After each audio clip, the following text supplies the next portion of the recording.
Welcome everyone to another one of the Association for the Study of the Cuban Economy's interviews. For those of you, as a short reminder, the Association for the Study of the Cuban Economy has been hosting a series of interviews with some fabulously interesting people who are at the forefront of the study of Cuban economy, society, culture, and the like. And I am delighted to be able to host this with a group of very interesting people. Today, we have a very special treat, a really special treat, and I am just delighted that I was finally able to snag him. We have Luis Luis, who is an international economist in Massachusetts, specializing in international finance and investment. Just critically important areas right now. He's a co-founder of International Research and Strategy, a firm centered on emerging markets and finance.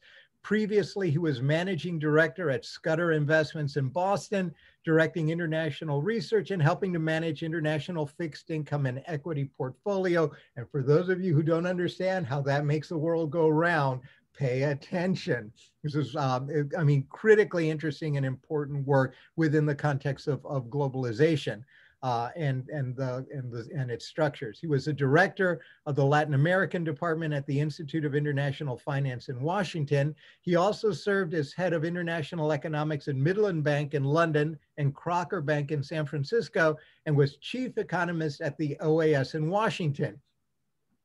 I bow to you. It was excellent. He was in the economics faculty at the U.S. Naval Academy in Annapolis and American University, and has held a Fulbright visiting professorship at the University of Trujillo in Peru. He's lectured on international economics at universities in several South American and European countries, is the author of articles on international finance and on the Cuban economy, and a contributor to several books on emerging markets and portfolio management. He holds a PhD degree in economics from the University of Notre Dame, and he's been a member of ASCI since its foundation. And for that, I am eternally grateful for your work in both organizing and for being one of the pillars on which this organization rests. So welcome, and thank you so much. I wanted to start off with the question I usually start the interviews. Just tell us a little bit about yourself and how you got here from there. And there is, of course, the motherland. And here is where we are now. Well, thank you, Larry, for organizing these sessions. Hopefully it'll be of interest. And thank you also for raising the topics that we are going to be dealing with today that are very timely.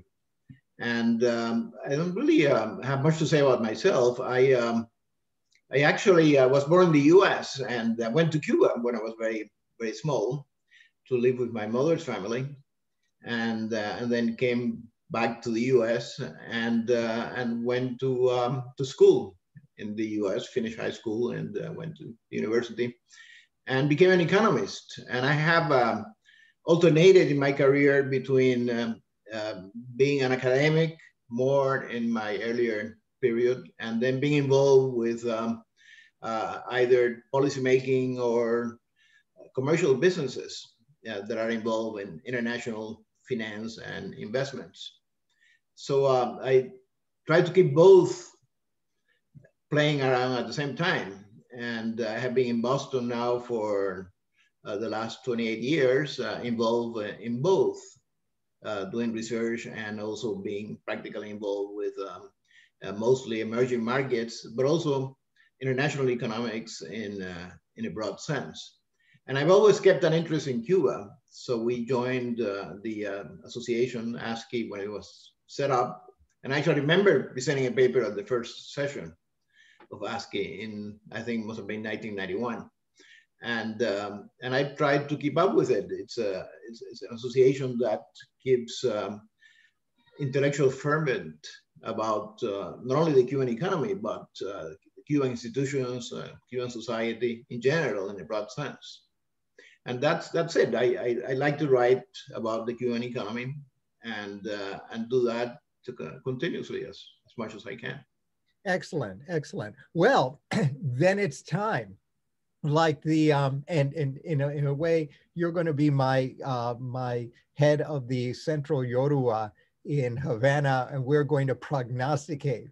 We're not going to do any fa divination, but we're gonna do something very similar. So I wanted to start with a prognostication, and that is, we know that January 1st is coming, and there's going to be a number of economic changes. So I was wondering if you can tell us a little bit about the new economic policy changes that are going to be implemented in the next less than a week, and your sense of what they are and what they portend. As we all know, on January 1st, Cuba will have a monetary bang, a monetary big bang.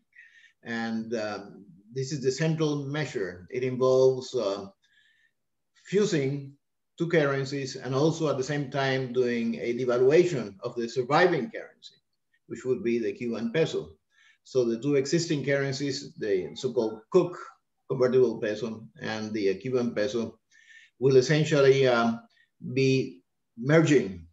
And at the same time, we will have a change in the exchange rate of the Cuban peso from 1 to $1 to 1 to 24 pesos to $1. So alongside with this, there are a huge number of measures the government's undertaking. They call them normas in Cuba. This means legal decrees or legal ordinances that are going to be placed and essentially to manage in the government sense what this process of a transition to a new currency at a much lower exchange rate will be. Now, this is a huge change because the average change in my calculations is about 6 to 1. In other words, if you get the accounting average of transactions in Cuba to the new average on January 1st, this will be a jump of 1 to 6 times. And this is huge. In the history of devaluations, you talk about big devaluations when they are 10%, 15, 20%. This is essentially 600%. And what this means is that there'll be a lot of dislocation from it. In order to try to manage this, the government has published lists of many basic prices and services that are going to be fixed after the devaluation at the new currency. But the question is, okay, so that the reason the devaluation was done and the unification is because there are huge distortions. This is a very distorted economy, and people and firms could not really use prices as a guide for investing or allocating production and resources. So now they are in a new system, but this new system will also have fixed prices. Now, this by itself will create a whole set of new distortions because, when you have this magnitude of change, 6 to 1, then you essentially change all prices and then fix them. And this is a very difficult thing, but also it doesn't portend it will be an easy task at all to make this work over time. But this is one question. Can I ask you a question? Yes. And again, I'm not an economist, so yes. Feel free to laugh when I ask really dumb questions. So here's my really dumb question. So we're going to have a 600% devaluation. At the same time, you've got a government that does not believe in the market. Devaluations work if the market then corrects. And so at the same time that they're going to devalue, you're telling me that they're going to set prices. And they're going to set prices by reference to what they need to get. But if they effectively set prices, are you effectively undermining the devaluation? Well, one of two things. You're either undermining the devaluation because by setting prices, you've negated the whole point of the devaluation in the first place because you've kind of ratcheted everything back up artificially. Or secondly, what you've done is you've created two economic systems, the official system where all these prices are set, and then everything around it. And if that's the case, is that going to be worse than what they have now? Well, I mean, what they did had to be done because the distortion was huge and it didn't make any sense. Usually having two currencies is a very bad idea. So having said this, it had to be done, but it is very difficult and costly to do it right in the sense that it has side effects. And but if one fixes prices, as you say, then the markets will not clear. It's highly unlikely the markets will clear because there are dozens of prices that they have set, actually hundreds of prices and services. And it's highly unlikely they'll be clearing prices. In other words, prices where supply and demand equal to each other. So essentially, it's going to create essentially a dislocation again. Now, the reason they're doing this, and let's get the reason why they're doing it, is because the devaluation will have inflationary consequences, and by setting prices, they will presumably protect the purchasing power of the mass of the people by setting controlled prices. Now, there are some free prices in Cuba, and they're talking about that there will be limits on these prices. In other words, if you have cuenta propistas, which are entrepreneurs that have small businesses, and then they set free prices. The government is saying, well, if they are excessive, we will control them. There'll be a limit, but again, that will create shortages.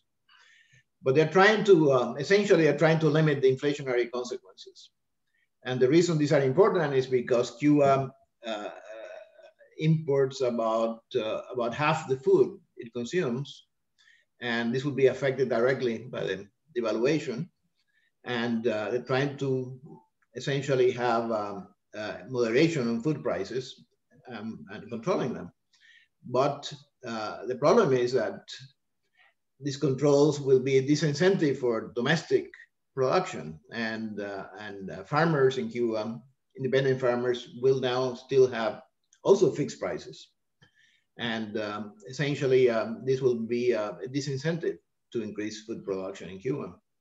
So so one side, they're trying to control inflation. On the other one, there'll be the negative consequences on production, and essentially there'll be black market prices. It's what happens, and the black market prices are also going to be hit by the fact the country has a severe dollar shortage.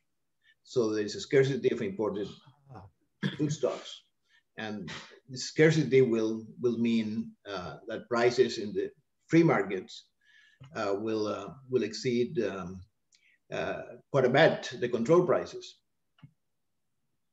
Okay.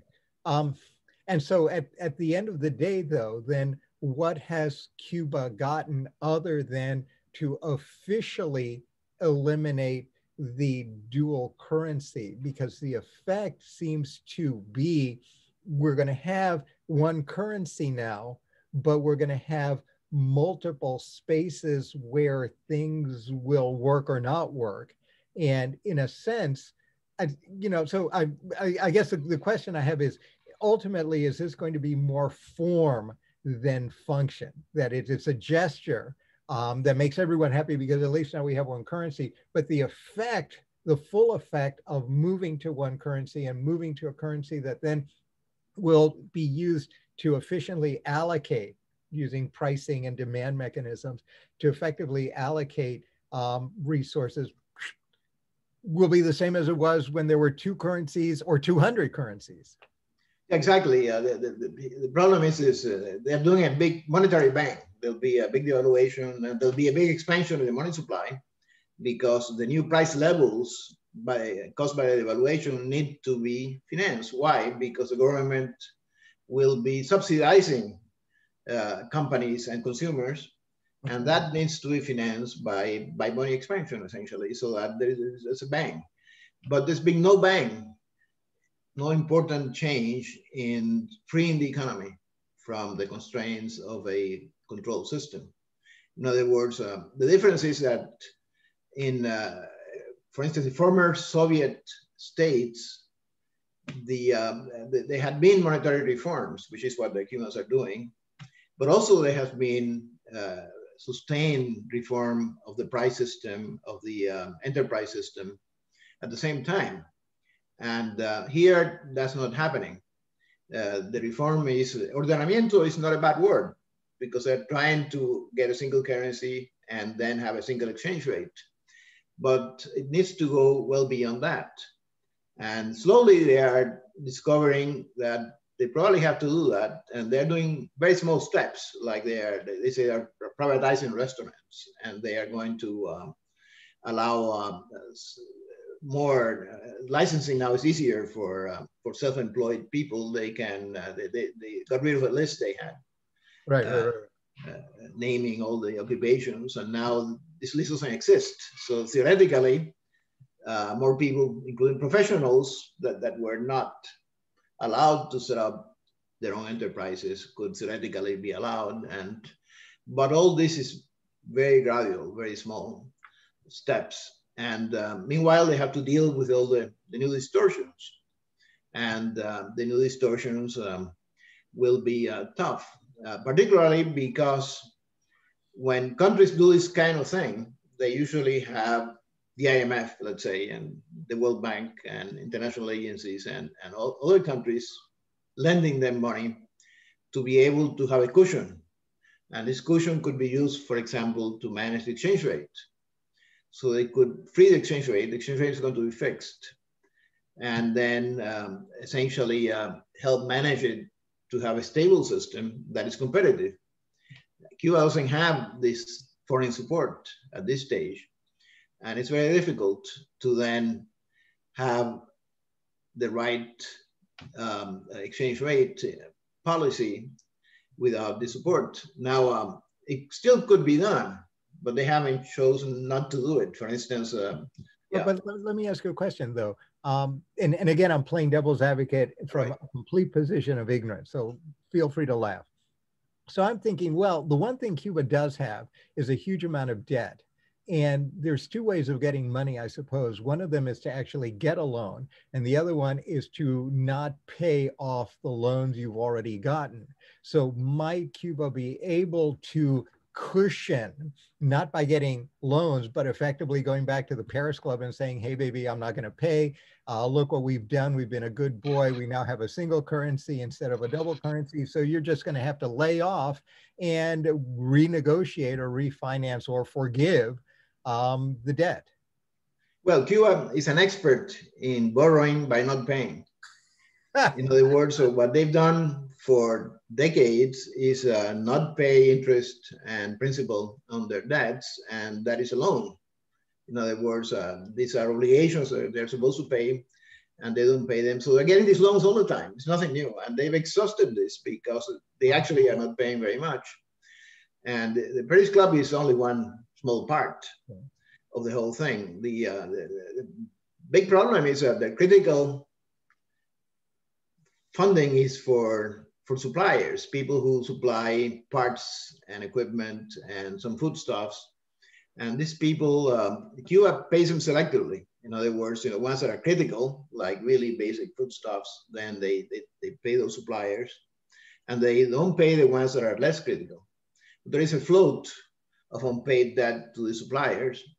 And the Cubans haven't published a number for a number of years, but it's a large number. It's larger than the Paris Club obligations. Wow. And it's critical.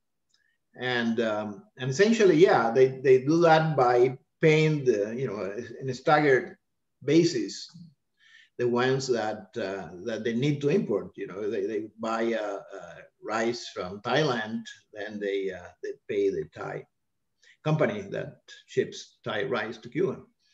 But so they do that. It's a way of managing it. But that's reached its limit because they already are essentially in default, most of it. And yeah, I mean, they're getting a loan in the sense that there is interest on interest, is penalty clauses in loan agreements and so forth. So yes, they use that, but they are in critical need of funding for all kinds of things. People don't realize, for example, that direct investment largely takes place in the form of loans, not direct investment. And this is closed. In other words, that's why I don't get much direct investment, because the credit worthiness of Cuba is very low. So it's very difficult even for foreign companies to get a loan to invest in Cuba and finance their capital. Okay, but do the foreign companies? All right, so I'm thinking about the way you subsidize directly or indirectly.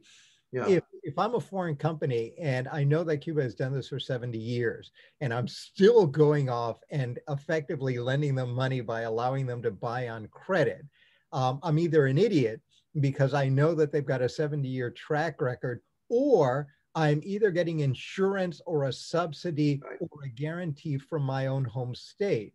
Yes. If it's door number two, then isn't that another perhaps indirect way of loaning? Again, not government to government, but government through private to government, so that effectively you're getting some kind of subsidy for that as well. Businesses are more than happy to do this when from time to time they can go back to their insurers or to the guarantees of whatever Exim Bank they have and get some money so that they can continue doing this. They do, and this is the importance of the Paris Club, that when the it's not only the direct lending, but the fact that that agencies such as COFAS in France, and every country has its export finance agency, can also insure operations as well as do some lending. And so when you have regularized the Paris Club relations in 2008, 2016, then some of these open up, but it was not very large. Because these agencies also have limits, and they also know that there's a risk involved, and so it does provide some financing, but it's not huge. Now we don't know about the Chinese in great detail. The Chinese have, but we do know that the Chinese have tightened up their lending, and China has been in the last 5 years, the last 10 years, the most important bilateral lender to Cuba, doing financing through the Export-Import Bank and the Development Bank and so forth, and supplier credits. We don't know the exact numbers. We know that they've been restructuring some of it, but they've tightened that up about 3 years ago. By 2019, they were quite tighter. That's why Chinese exports to Cuba really went down in 2019.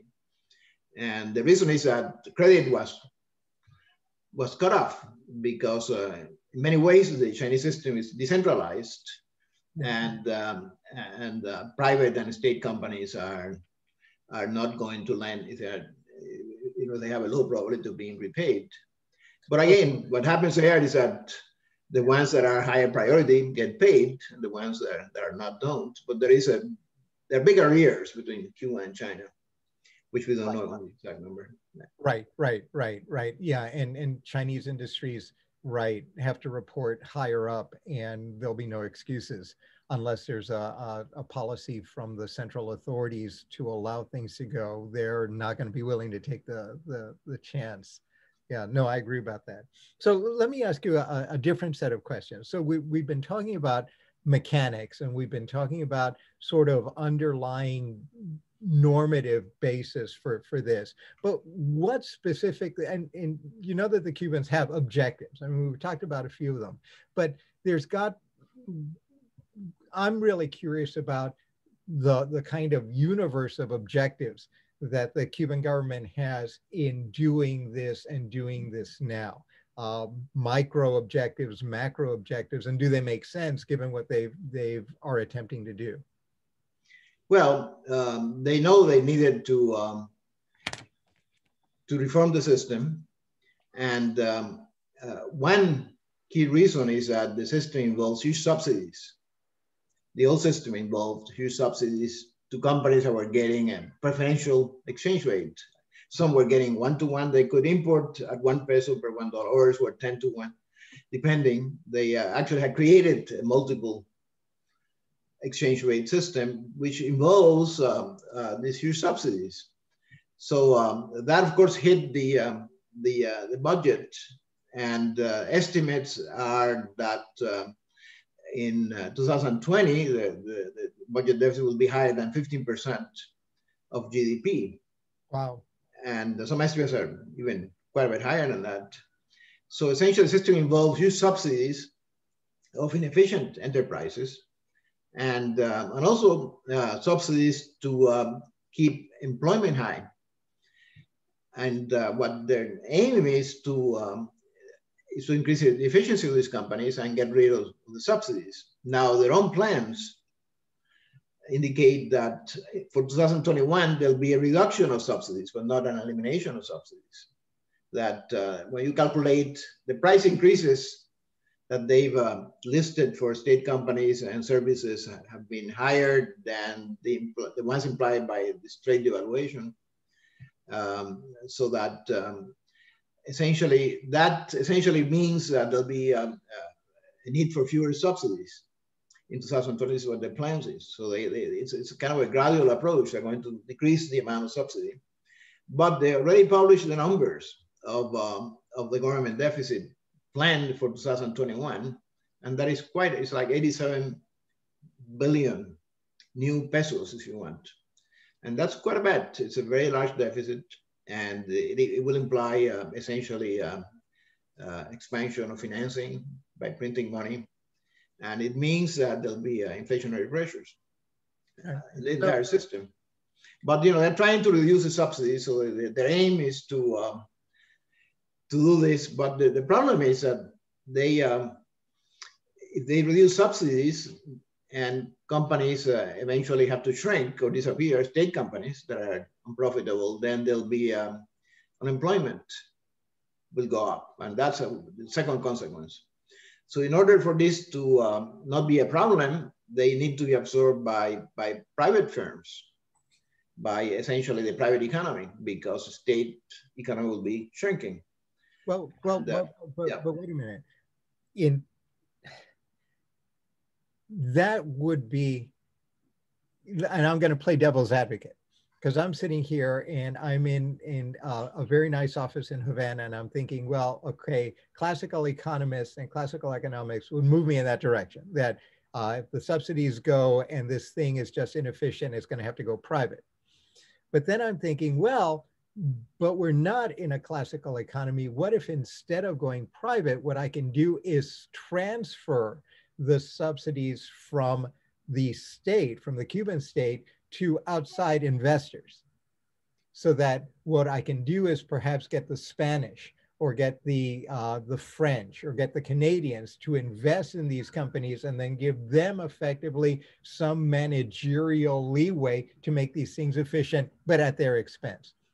So that effectively I can avoid privatizing these companies by infusing them with foreign money, especially since with most of these companies kind of are insulated in terms of their investment from the core of the internal economy, and they tend to look out. Is that an insane idea? Well, I mean, I find it difficult to do that. I think the constraint on them is that they cannot let these state companies disappear without creating an employment problem. So, but the answer is that they have to provide the incentives for the private sector in general, the private activities to grow faster and then begin absorbing some of this excess labor force. Now, what about foreign investors? Well, I mean, foreign investors, Cuba is a tough place for foreign investors because the risk is very high. And I tell everyone, okay, if you're an investor and want to invest in Cuba, what kind of return do you need to get? And it's very high because there's a risk your dividends will be frozen, that you cannot ship capital out, you cannot have flexibility to set prices. So it's a very difficult environment to operate. So I think at this stage, they need to do a lot more change to get foreign companies. I don't think that foreign companies are terribly interested in buying most state companies in Cuba that are very inefficient. They're typically interested in things like utilities, which are less complex management problem. But I don't think Cuba is about to do anything in that sector that would be considered sort of strategic sector like utilities or a telephone company and so forth. But yeah, and the others, Well, there's a whole array of very inefficient companies and that are really with the devaluation being in worse financial shape. So the question is, will these subsidies really decline significantly or not? And I mean, they're likely to go down to some extent, but again, it would not be enough to have the kind of control on the budget that they need to get a stable environment. I think that the 2021 government deficit will be quite high, certainly over 10% of GDP. Okay. Okay. How does this affect, by the way, was there any consideration as they went through this with the effects of this on the much ballyhooed 2030 economic plan? You remember that? Oh, yes. Well, no, I think I mean, planning is not a bad thing if you leave enough variables that can adjust themselves. And, you know, one has to make investment plans, and that there's nothing wrong with that. But the question is that in Cuba, they believe they still need to have very detailed plans that get involved with all kinds of micromanagement of state firms and consumer prices and so forth. And this is not consistent with making this monetary bank they're undertaking, which will be costly, work well. And but I think, I mean, obviously it's a debate within the Cuban government about what to do, and I am not an expert in this. But obviously there's a big discussions, and they're trying to figure out what is the best way forward. Some people speak that there is some glasnost going on in Cuba now, but I'm not being there, I can't really have a precise judgment on this. But yeah, there is a thought that at least market mechanisms will be used more than they have in the past. And I don't think they're at the point where they're going to have the kind of very broad liberalization that took place in Eastern Europe after the Soviet collapse. That they are not contemplating that, and I think politically it's not clear they can do that.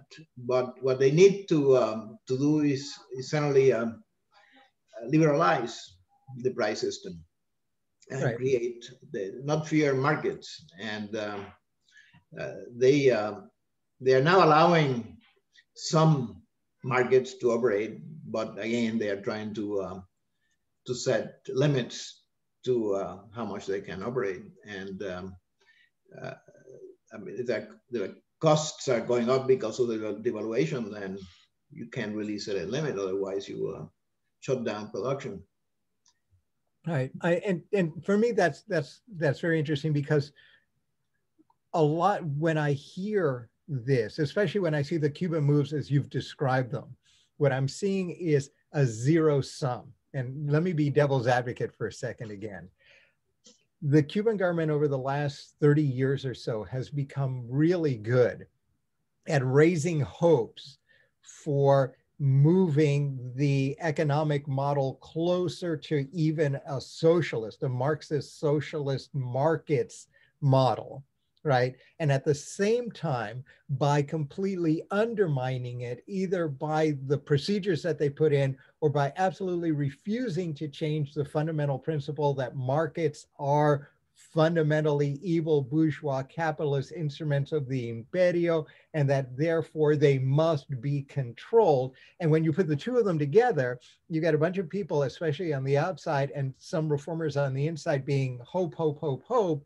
You see the realities grinding, right, in the details and in the refusal of the Communist Party to change the fundamental principles of the economic model. And then ultimately this thing, it'll run a year, it'll run 2 years, and then we're back where we were. Do you have a sense that this may be the way this is going to play out as well, except at the end we'll have one currency instead of two? Well, you know, this is just the beginning. In other words, this was this monetary bank was something that needed to be done. It's a step one, and it's just by itself, it's a correction. It's actually, devaluations are usually not called reforms because devaluations are usually forced by a crisis in the balance of payments, which means a foreign exchange crisis. That's why big devaluations take place.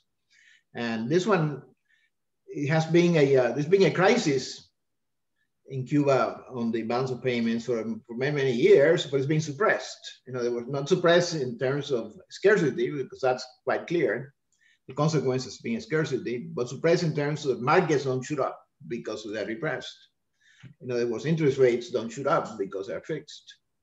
In a typical balance of payments crisis, you can see this in markets.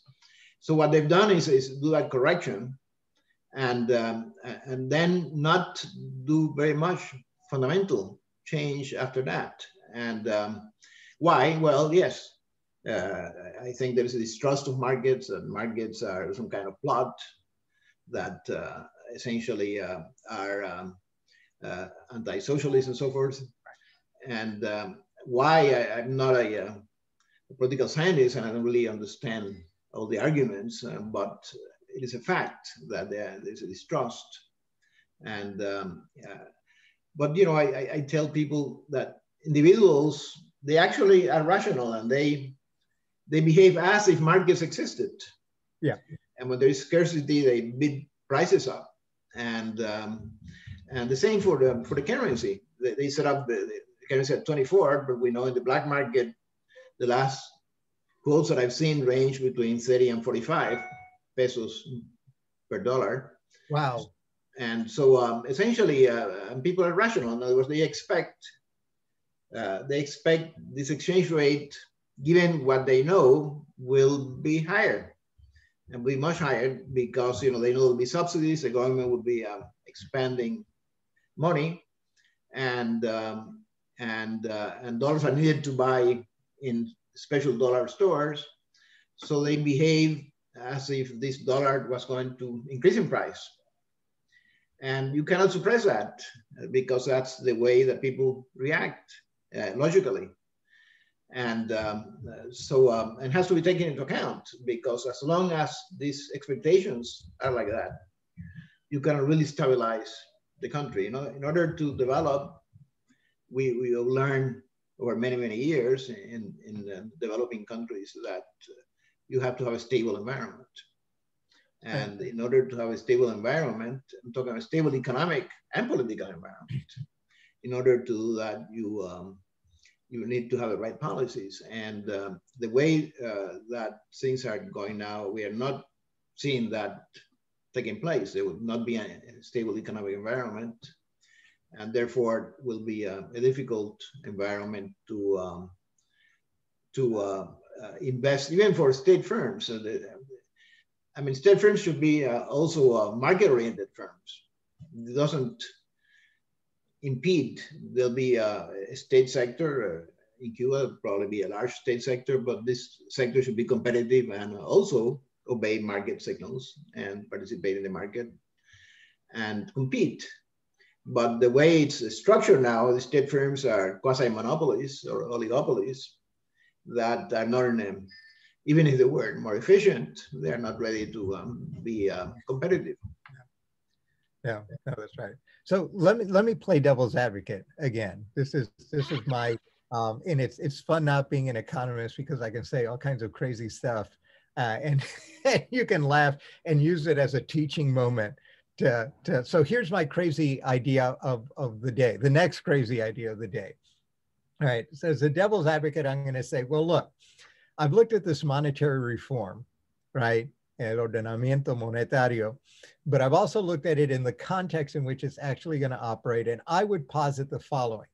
There is no monetary unification except in form. And that at the end of the day, what you're going to have is one formal currency, but three currencies in operation in Cuba. And the three currencies are as follows. You'd have the dollar, and dollar currencies as a subtextual currency as part of the economy. You'll have the internal peso, which operates in accordance with all of these rules. And then because Cuba has effectively bifurcated its economy, it has created this wall between its dealings outside and then its dealings within the country. You've got the Mariel district, you've got all of that stuff, so that Cuba remains insulated, that the currency effectively, in terms of rates of exchange, that is going to be used by Cuba in its outward dealings is going to have very little relationship to the currency that Cuba is going to permit to circulate and to act in its internal operations, so that at the end of the day, what you have is three currencies in Cuba, and they're going to have a hell of a time regulating all three of them, or they're going to manage them the way you manage factions to keep everyone either off their game or controllable. So that's my crazy idea. Well, no, I think there'll be two currencies, and but the peso will be non-convertible and will not trade outside of the outside of Cuba. And although it may trade, I mean, at some point there'll be a black market or a market for Cuban pesos. Citibank is famous for making markets in all kinds of obscure currencies. And at some point that may happen. And then it'll be the dollar. So the interesting thing about the dollar is that people don't realize is that there's talk about Cuba become dollarized because you have to use dollars for transactions in special stores. And then there's a market for markets in Cuba that the dollar utilizes the dollar. So you can buy houses with dollars, this kind of thing, and cars and so forth, you know, and there's always a parallel market like that. But the interesting thing that people don't realize is there are fewer dollars in Cuba. And the reason there are fewer dollars is because tourism has been cut off, and essentially remittances probably have gone down some. The flow of dollars to Cuba has declined quite a bit, particularly in the last 10 months, but before too. So they're dollarizing the economy with fewer dollars. And this is a paradox that people don't see. But in terms of the value of the dollar in pesos, that may have gone up. We don't know for sure because the dollar keeps going up in price. So you have this is the dollarization, fewer dollars, but a higher, probably a higher value in domestic currency of the dollar stock in Cuba. But it's an interesting phenomenon. And it's not, people imagine dollarization means a dollar is going to be widespread, but it's not. I mean, the dollar scarcity is worse. And, but it's the valve and the currency for high value transactions and a store of value. You know, the dollar is the way to save in Cuba because people realize that pesos are going to be devalued more. Right. But would it make sense then for the Cubans to deal with their external economic relations in dollars then rather than in pesos, and let the peso do whatever it wants internally? Well, I mean, the peso cannot be used because it's non-convertible, it's not accepted. And, I mean, Cuba cannot really do anything. I mean, when countries become solvent, one of the key elements is that they can borrow in their own currency. In Brazil, they can issue real bonds, and then Germans can invest in real bonds, and the Brazilians borrow in their own currency. That's a huge advantage. Cuba is, I mean, it's very, very far from being able to do anything like this. And so that the peso is really not an operating currency outside of Cuba. And there had to be a huge change in the creditworthiness of Cuba, which is not in the cards. They have to settle all their debts and regularize them and restructure them, so forth, you know, and it's going to take a while to do that and get the, I mean, something magic would have to happen. They have to have a revamp of of expectations in Cuba so that they get a flow of foreign money, foreign capital in. And you know, it isn't about to happen. The foreign investment is not a problem of the laws. The laws in Cuba are reasonable, the foreign investment laws. The problem is the operating environment. Is a very high risk operating environment. And it's a function of the fact that the currency is not convertible, that essentially there are many problems with the way businesses are managed or can be managed. So they're not about to get a huge flow of money that will enable them to get back to a normal relationship with the outside world, a normal financial relationship. All right. So okay. So yeah, effectively, it's almost checkmate, and I think I better understand the point that you've been making throughout our discussion in terms of what it really means that this is a first step rather than a middle or end step.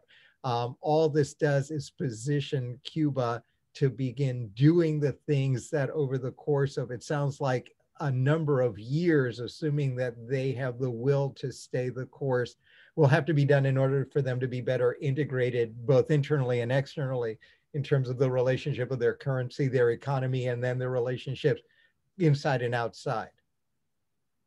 Yes, I mean, they're beginning a process. It's interesting that it is a beginning, and they're realizing that further steps have to be made. And they've done as I said, the first steps. You know, they're opening up the list of people who can set up businesses, but still have a long way to go. There's no incorporation of private businesses, no legal status for private businesses. Right. There is a whole array of elementary steps that they have to undertake. And right. A lot of those have been on the to-do list since lineamientos. Yes. I recall they were going to revamp their codes. They're going to revamp their contracts, laws, et cetera, and it's been, what is it, 12 years? Yes. And that is still, and that's what gives me pause. And so if we got first steps and we're doing this slowly and rationally, the habits of the current government has been to treat first steps as last steps, at least until they need to take another step and they're forced to take another step by circumstances beyond their control. Well, yeah, I think that the Cuban government, which, you know, comprises a diversity of people and opinions, you know, but the balance is a risk-avoiding group. You get a risk-avoiding result, so that they don't really want to take any significant risk, although they're taking a big one now in their view, because they are dislocating the economy. They know that. But trying to do a controlled big bang, if it were, which is not possible. In other words, if you control the monetary bang too much, then you don't get the beneficial impacts and create further problems. So big banks have to be done with a lot of flexibility, and this hasn't been done. In other words, they're trying to reform significantly, but one can see the reason is that they have a financially unsustainable subsidy system that they are trying to reform, alongside this price dislocations. In other words, the fact that one company imports at 1 to 1, 1 peso to $1, and another one at 10 to 1, and so forth. You know, in Mariel is 10 to 1. So this creates all kinds of huge disincentives and inefficiencies as to production and so forth. You know, that they're trying to get rid of. So it is a necessary step, but the following steps have not been made, only to a very limited degree. So, I mean, there are certain things that could have been done that are not too complicated. For instance, a lot of very poor countries, like one example is Burma, what is it called now, Myanmar. Myanmar. So Myanmar had a big devaluation once, and they set up very controlled auctions of foreign exchange by the Central Bank of Myanmar. And this auction system, which has been done in a number of countries, work well when you have a limited supply of dollars. Then you can set up a system whereby you make everyone bid in a controlled auction, and that includes state firms and private firms and so forth. But that's a much better system than the one they have set up, which is to fix the peso rate at 24. In this way, all you do is that if people really need dollars, they have to go to the black market, which overshoots. So if you have to buy 40 to 1, then that is an overshooting.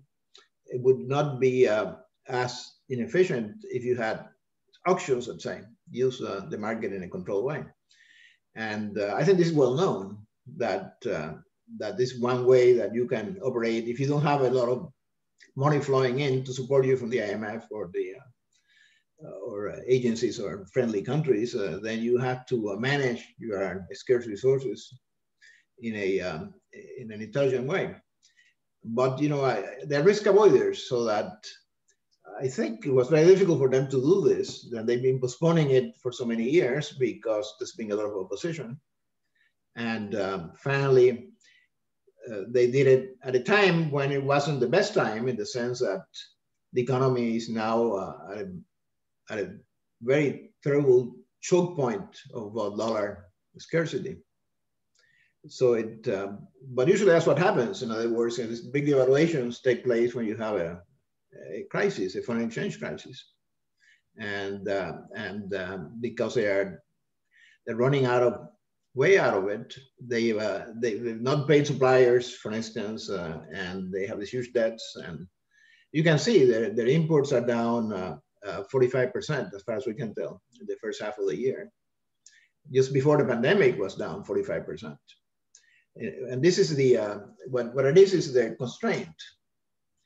You can look, imports are a very good indicator because these are all necessary imports. And when they are down 45%, you know, that's the constraint they're hitting. And so they're doing this when their constraint was really biting, which is often what happens. Except that other places have more mechanisms in place to take advantages. The theory of the devaluation is that you get the real exchange rate down, you know, the worst exchange rate adjusted for prices. And then that incentivizes exports and substitution of imports. So Cuba is not able to do this because production is very rigid.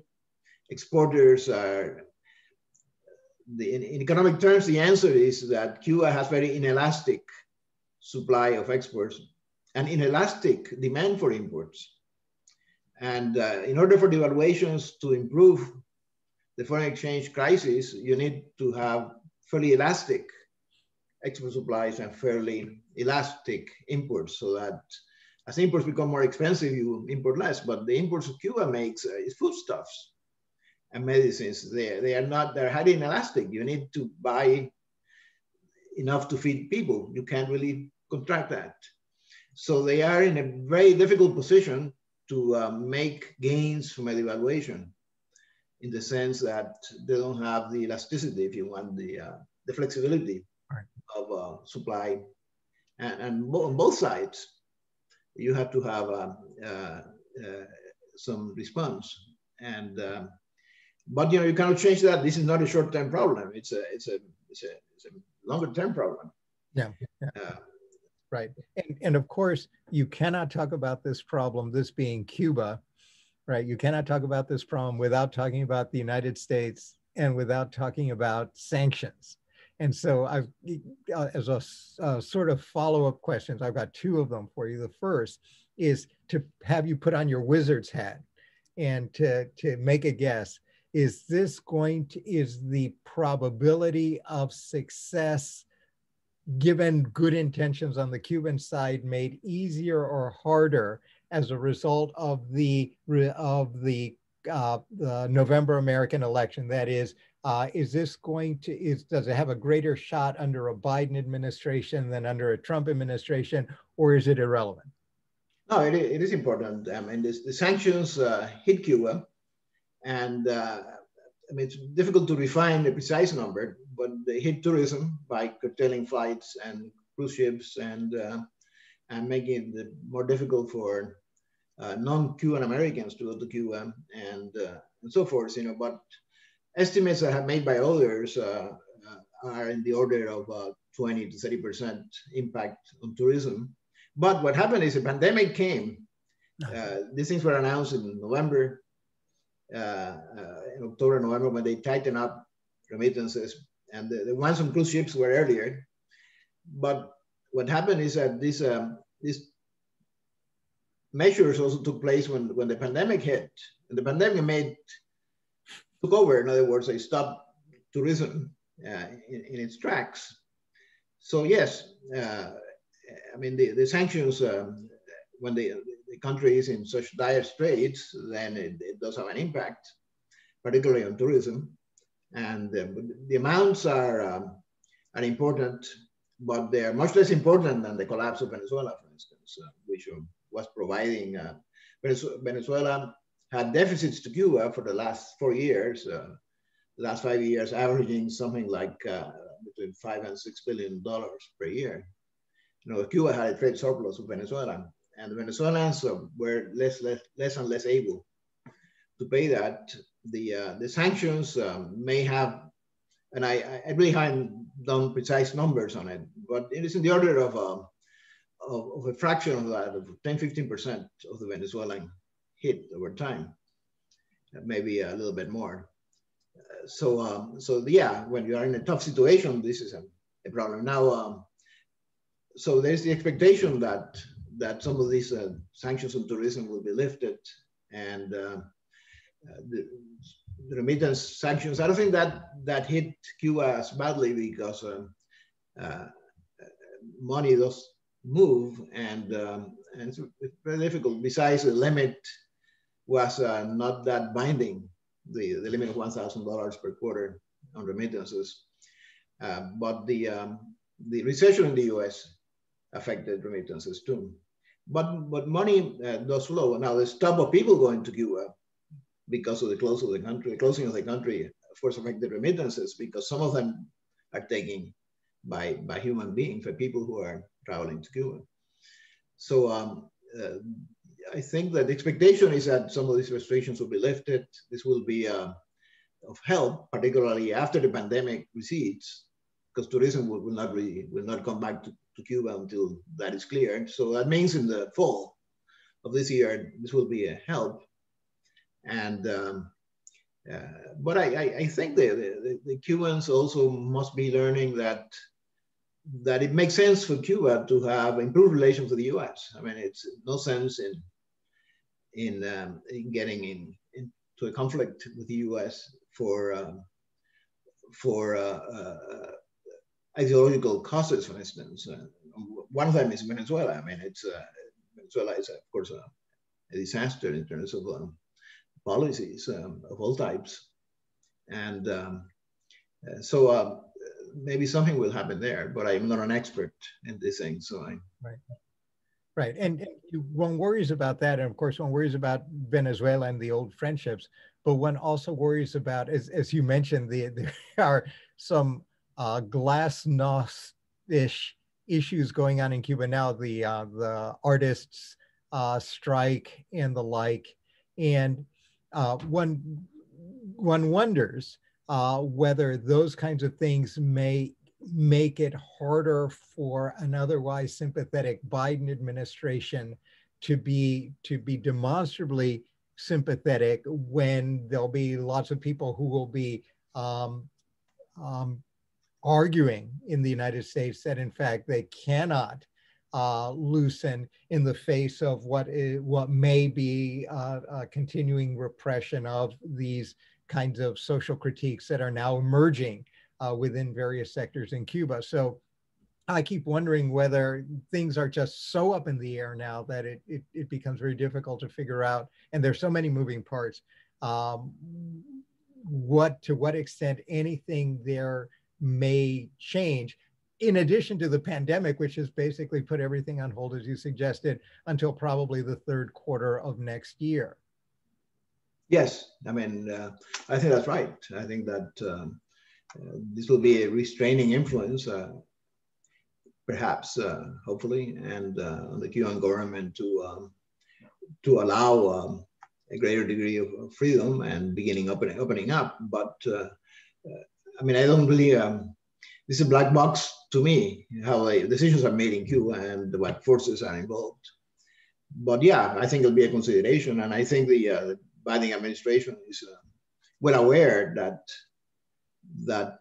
there has to be some reciprocity in measures, and it has to be something done in Cuba. But as to the economic policy, how it interacts with this, I think that the situation will continue to be severe in Cuba. In other words, the dollar shortages will continue, and scarcity will be a big problem this year. So that I think is a big force for them to begin changing and opening up certain sectors. Although, again, I mean, I'm not predicting anything on this, but one would think that there'll be pressures for them to take more measures. But again, it's a gradual process, as I see it now. Not really. We're not seeing the kind of.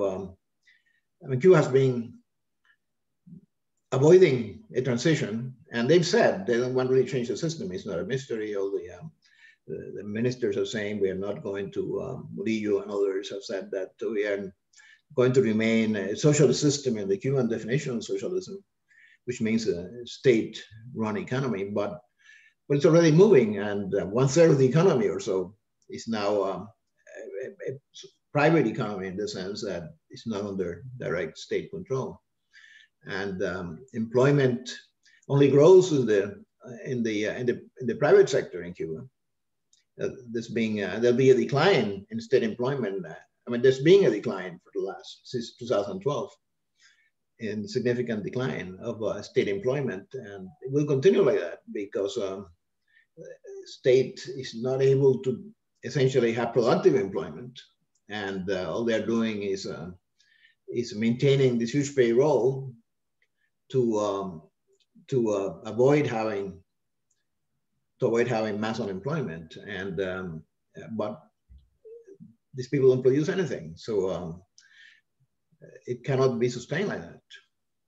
Okay. So last question, and it goes off on the comments you've just made. Inflation. If everything you say is true, should we not expect, even in the face of these valiant efforts to set prices, should we not expect inflation to kind of seep in through all of the holes that are left in the poorest places that are left in the economy? Do you foresee huge inflationary pressures, or do you think that they can avoid this? No, I mean, one has to look only at the black market for foodstuffs, and there are quotes around of the prices of basic products that are eggs and sweet potatoes and so forth, that are a multiple of the control price, a high multiple, and now they've increased that now. They've increased the minimum wage by 5.25 times. I mean, here we have to talk about multiples because it's a huge move. But the prices of these things in the black market are higher than that. So no, we will see this, and I mean, they apparently are saying there'll be controls, and what are they going to do? They're going to repress these in a violent manner, putting people in jail and so forth. Well, that certainly would not be a wise idea, and but you can repress prices when there's scarcity and need, and yes, there's going to be quite a bit of underlying inflation that's going to be reflected in markets. Now, there are supposedly free markets for agricultural products, for many agricultural products, the free market. Might that be hidden by barter? So I'd always thought that if you have a barter economy, that a lot of the inflationary results can be hidden because there's no way to gauge it. There's no money in the middle of the transaction. I'll give you plumbing services, you give me some fish. Yeah. No, I'm sure that goes on, but it's a highly inefficient system. And yeah, I mean, there'll be bartering, and then the implicit price of labor will be down. You have to essentially, the implicit wage you get for bartering your hours, it's going to cost you more hours. But, you know, this, of course, highly inefficient. And that's why money was created, so that you have transactions that are fluid and can be done readily on a wide variety of goods. So yeah, I'm sure there is a lot of barter going on. Mm-hmm. And but yeah, I mean, as long as supply is constrained, we're going to have inflation, and this will be hitting the people in terms of their purchasing power and standard of living. Okay. All right. Well, this has been marvelous, and you have been an incredibly great sport to let me drag you through a fairly long conversation. But I think I don't want to. I don't want to overextend your kindness in chatting with me. So I think we're going to draw to a close. I was going to ask you any last words. Well, we live in interesting times, and I think we're going to see adjustments to what's going on, and maybe there'll be surprises. Maybe there'll be surprises that we don't expect, such as more opening and freeing activities. We may see more activities that are allowed to be. Maybe we'll see the changes in the legal system that will allow private producers and businesses to be operating, but I do not know. And this could be one reaction, but we could see the opposite. There'll be ready into more control. Although it's hard to imagine there'll be more controls. And all right. Well, thank you very, very much, Luis. This was a marvelous interview. I know I had a great time, and I learned a tremendous amount. I really appreciate your willingness to interact with us and to give us the benefit of your knowledge. And hopefully we can have you on again in the not too distant future, where we can reassess how well the monetary policy is actually working. So again, on behalf of the Association for the Study of the Cuban Economy and myself personally, thank you so much for your time and for your thoughts. Well, thank you, Larry. I appreciate it very much. All right.